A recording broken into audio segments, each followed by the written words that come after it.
And Obama last night, take little shots. He was taking shots at your president.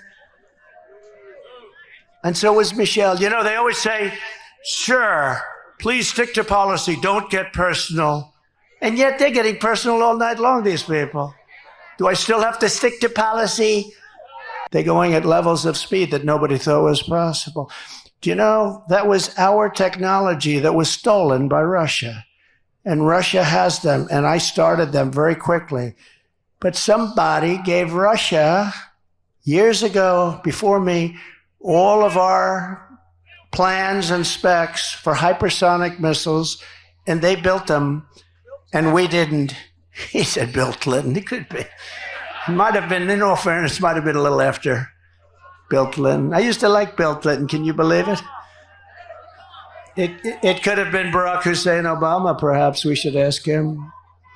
Now, he was very nasty last night. I try and be nice to people, you know, but it's a little tough when they get personal. Please, again, remember, please, sir, don't get personal. Talk about policy. Let me ask you about that. We're going to do a free poll. Here's the two questions. Should I get personal? Should I not get personal? Ready? Should I get personal? Should I not get personal? I don't know. My advisors are fired.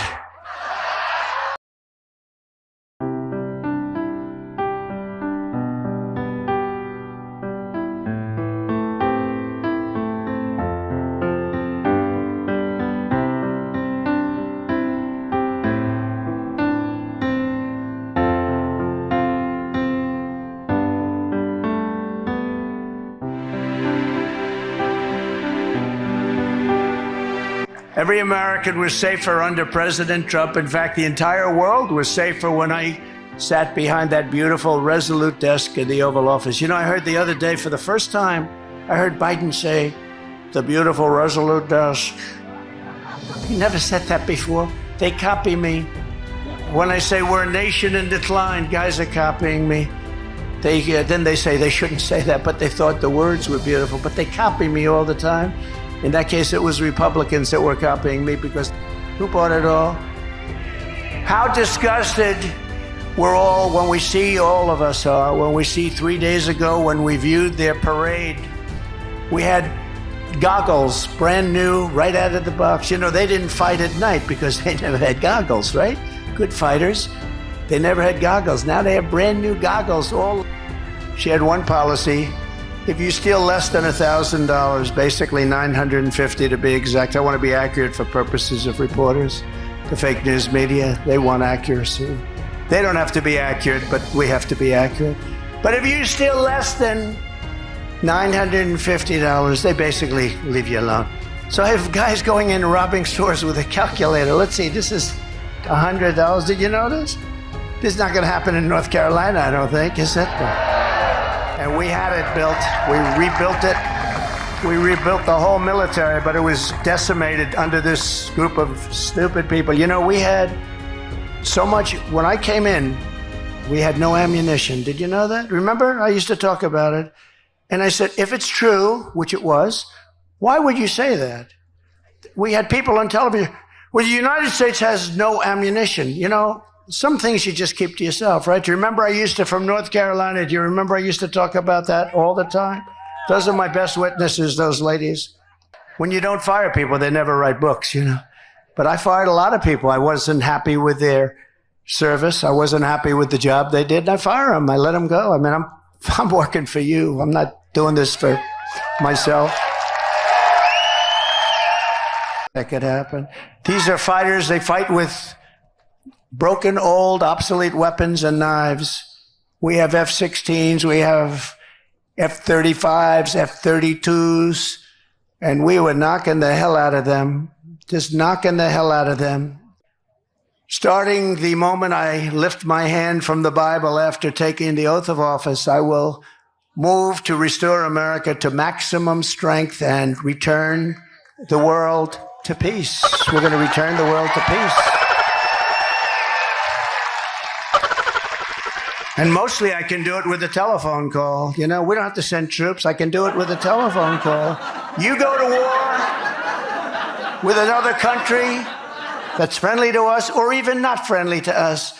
You're not going to do business in the United States and we're going to charge you 100% tariffs. And all of a sudden, the president or prime minister or dictator or whoever the hell is running the country says to me, sir, we won't go to war.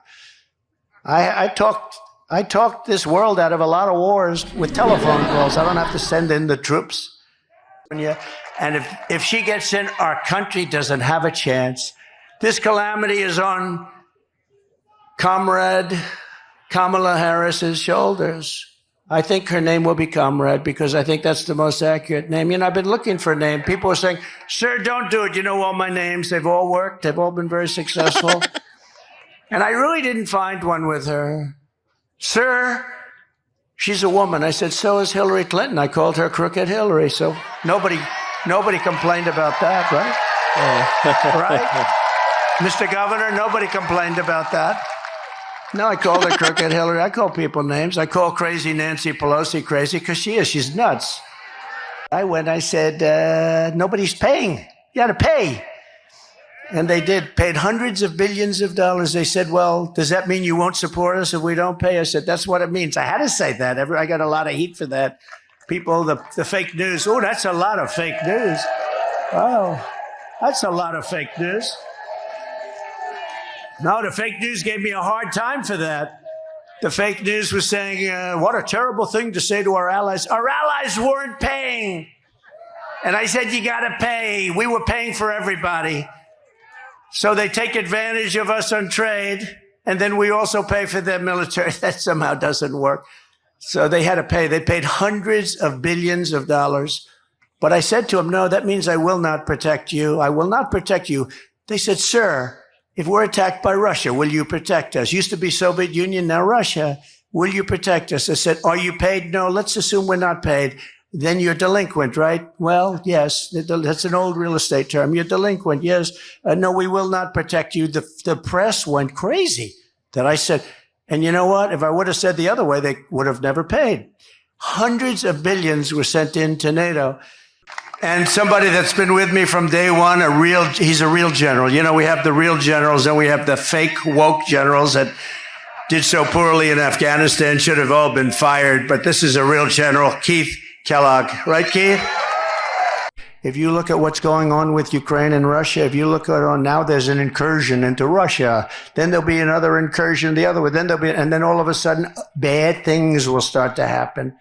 And it's crime-ridden, and you can't walk down the sidewalk anymore. It's just unbelievable. We're going to pay down debt. We're going to reduce your taxes. I gave you the largest tax cut in history, the largest regulatory cut in history. That created all of the jobs. And when Biden talks about jobs, by the way, because they lie so much, the jobs he created, almost all of them, almost 100%, people say more than 100%, went to illegal aliens. The people who will decide this election are asking a very simple question. Who will fight for me? Who's thinking about my future, about my children's future, about our future together? One thing is for certain, Donald Trump is not losing sleep over that question.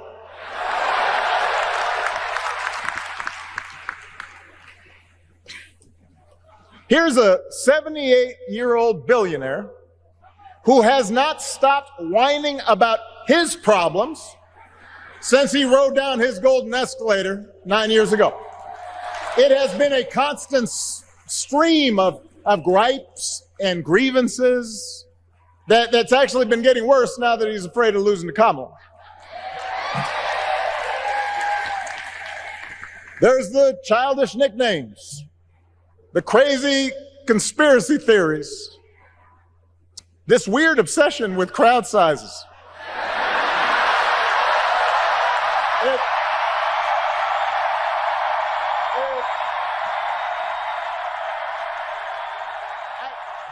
It just goes on.